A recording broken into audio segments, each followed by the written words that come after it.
Let me assure you, I've said it before, let's leave issue of election. I'll assure you that what we are doing, the movement we are doing today, those who are in charge of election in Nigeria will have no alternative than to do the right thing.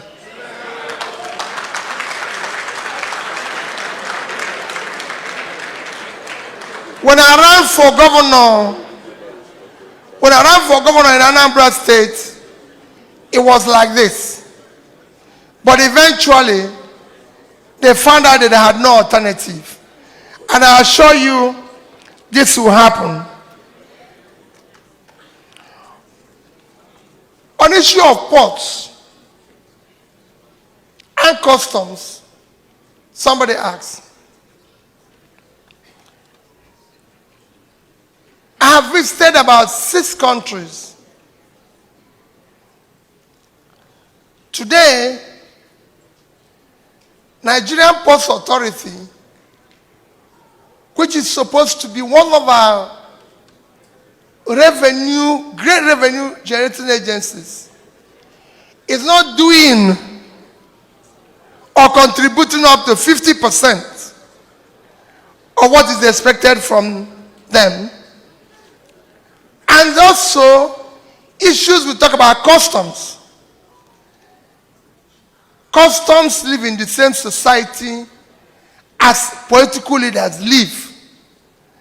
As long as the political leaders live as corrupt as they are today, it will be difficult for other agencies to function. Very, very difficult. I'll answer that more when I talk about corruption, because they all same. Somebody talk about Nigeria need to pursue now and aggressively is security. Let nobody tell you it is difficult to fight security in Nigeria. Criminals cannot overrun a country. It's not possible. And I'll give you an example of what in South America, all over South America, from Brazil to Mexico to Colombia, I want to give places that are near to you. They've gone through what we are going through today. They've been through it. One is that something you call natural security. The more you pull people out of poverty, the more you reduce criminality. Then you have to pull, and government supporting people to come out of poverty is not as difficult as we make it look. It's been done everywhere in the world. Even the amount that is being mismanaged and stolen can do that. In terms of issue of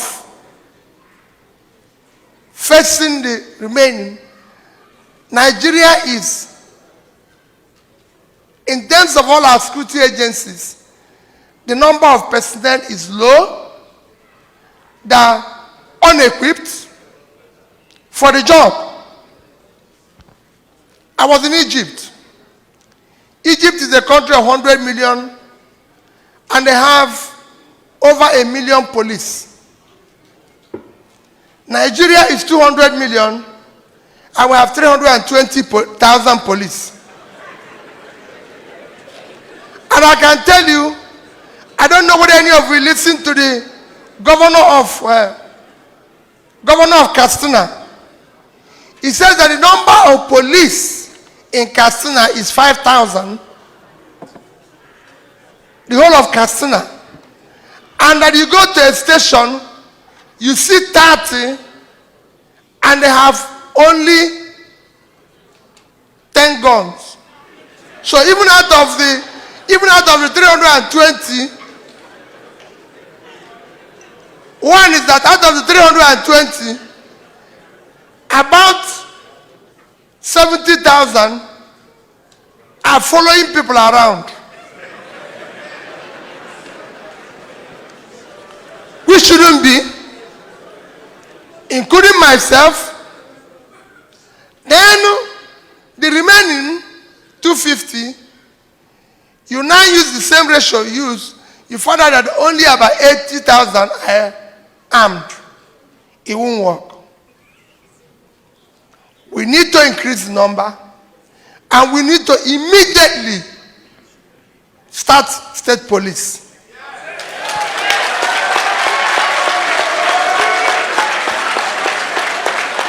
There's no reason why we should not have community policing. We want to secure the place. So what is the fear of not having police all over the place? We need multi-level policing. That's what happens in every society. So it is not, so professional. Be rest assured, I can tell you, we can't talk about, we don't want you to come home. Professional, I don't want you to come home. We don't want the foreign investor to come or anybody. Everybody coming home or anybody coming to invest, even if the profit is 200%, you have to be alive to enjoy your profit. You're not going to die, no? So we must secure the place. It is number one item. And I assure you, I've been through it before. This one will not be different. Issue of Abacha loot and corruption. Let me tell you about me and looking at the past. There are things that I say people don't like.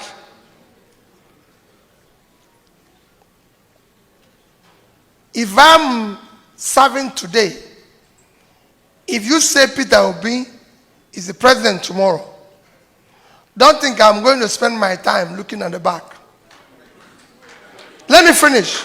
Let me finish. I didn't say people at the back, nothing will happen to them. It's not my business. Those who are doing it can do it. But let me tell you, those who think about yesterday and today will miss tomorrow. God gave us eye for the front. Nigeria is too huge with too much talent to deal with the future. I've served as the governor. Anybody who tell you there's corruption, anywhere you see corruption, those in leadership are involved. If you, the leader, is not stealing, your family, your wife and children are not involved, those around you are not involved, you reduce it by 70%. And I've challenged everybody. And I'm challenging you. Go to Anambra State for the 8 years I was governor and show me what is missing there. Because the way it works is that you add your own. When you put your own, the commissioners or the ministers will put their own. The permanent secretary will put their own. Everybody will continue to put their own. So when it comes back to you to approve, you can't say no because your own is there.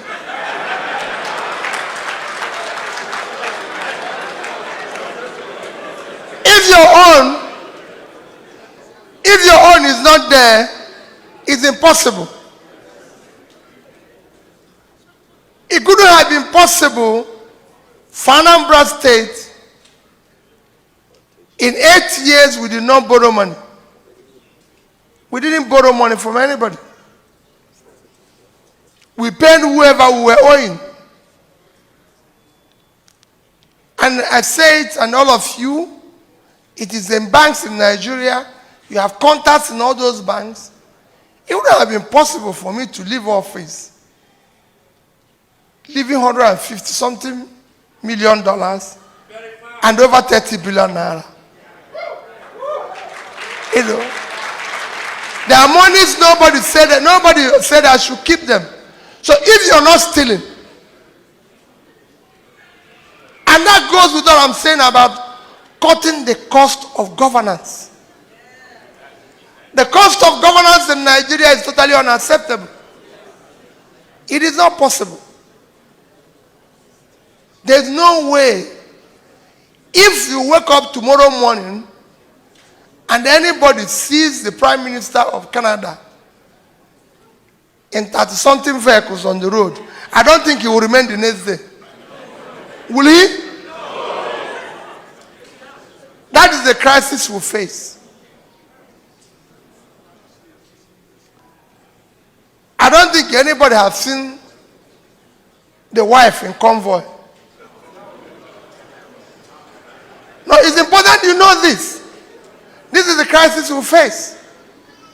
I face it as a governor, and these are the waste we want to curtail.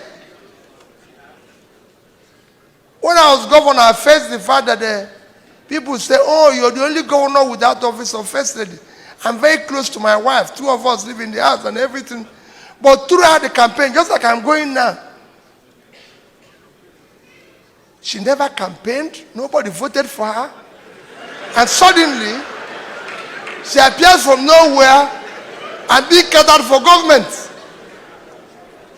These are the confusions we need to remove. You know that.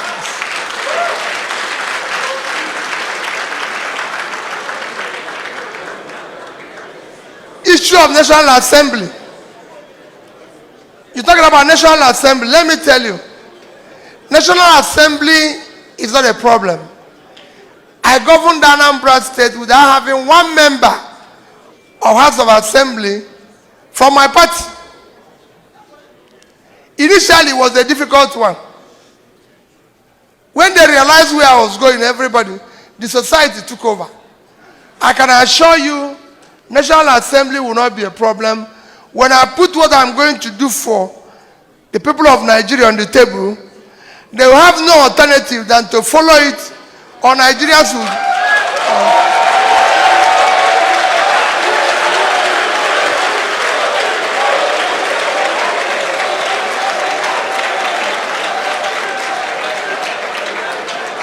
Let's deal with the next 5.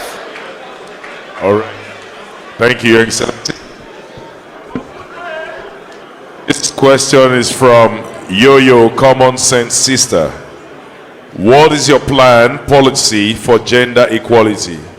Women having access to credit, more opportunities in political offices, and educating the girl child in Nigeria and its impact on the economy.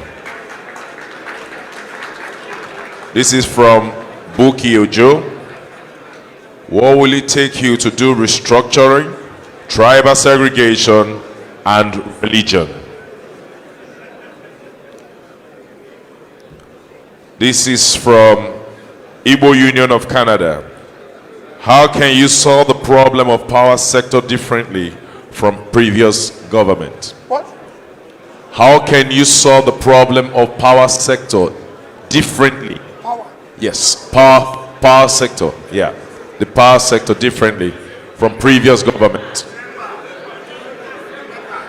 This is from Cynthia Okudili from POSN. With the surge in migration of healthcare professionals, how do you plan to create sustainability and reverse this trend? This is from Benjamin Orokeke, Junit from POSN as well. With the loading rate at this is not clear. Please, your handwriting is not visible. I'll take the last one from here, Your Excellency. This is from Dr. Dave Wabo. How will you solve recurring ASU strike issue when elected as President of Nigeria?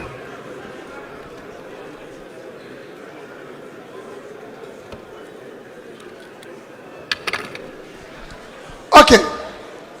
Well, we'll start with gender equality.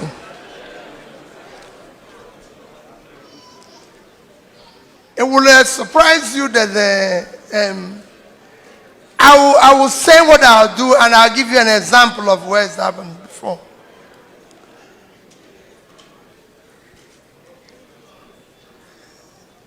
One of the greatest assets we've not utilized is investing in women.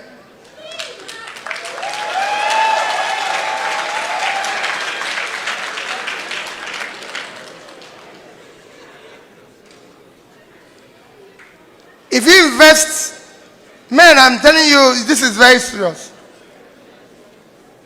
If you invest in women, I assure you, you're going to get better return than if you invest in men.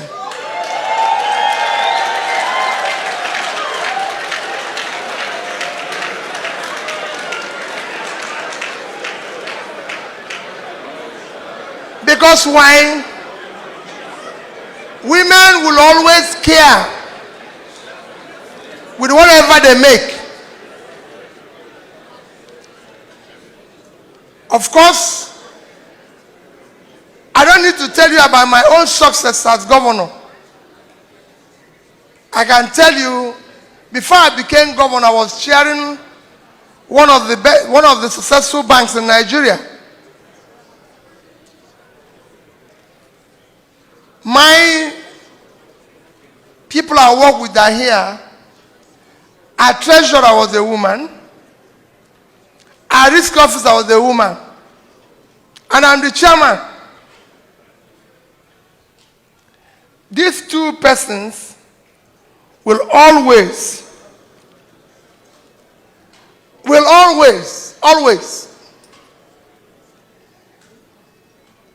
tell me when I'm wrong. Because as a leader, the greatest thing you need, one is that as a leader, learning and leading is inseparable. As a leader, you don't know everything. If you see anybody that knows everything, he's an idiot. Don't go near him. So you must listen. As governor, I can tell you it was more visible. Everybody that knows me know that as governor, my chief of staff was a woman. The pansec in my office, woman. Head of service, woman. Commissioner for finance, commissioner for education.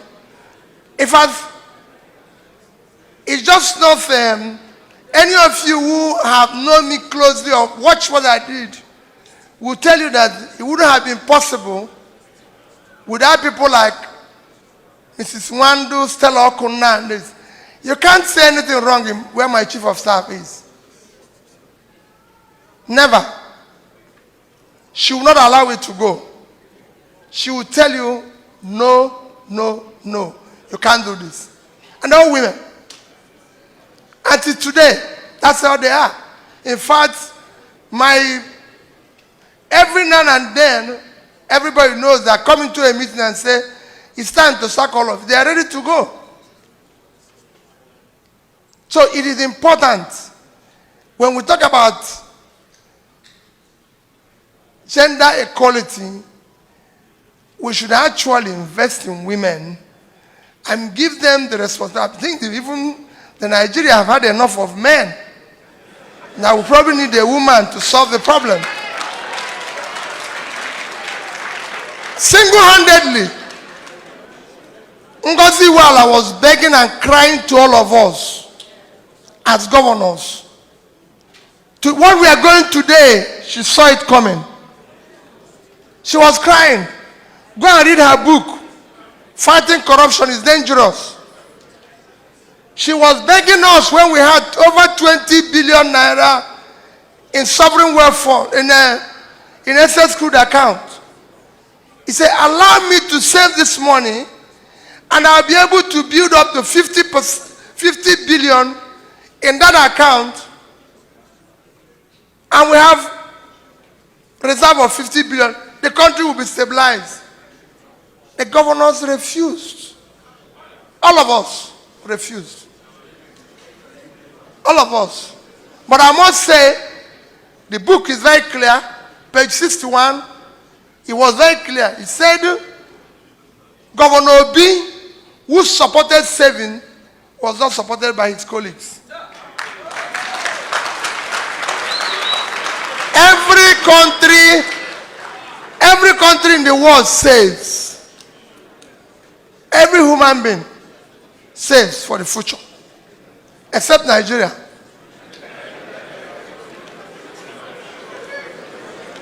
Issue of restructuring. Well, somebody asked about restructuring. I just talked about state police. One of the greatest and the most important thing about restructuring is security. I believe in it. We must lay the foundation that is proper for our enduring federal system of government, and that is restructuring the country to make it more competitive. Federal government has nothing to do with education. It's waste of everybody's time. All these have cut-off points, have this and this. No. You're wasting everybody's time. If these people want to go to school, they go to school. If these people don't want to go to, it's their business. We must deal with all those issues and make the country more competitive. Power sector. Let me tell you, power sector is one place that I look at and I tell you there's something wrong with Nigeria. Nigeria generates and distributes about 4,000 megawatts of electricity. Biggest country in Africa, and they generate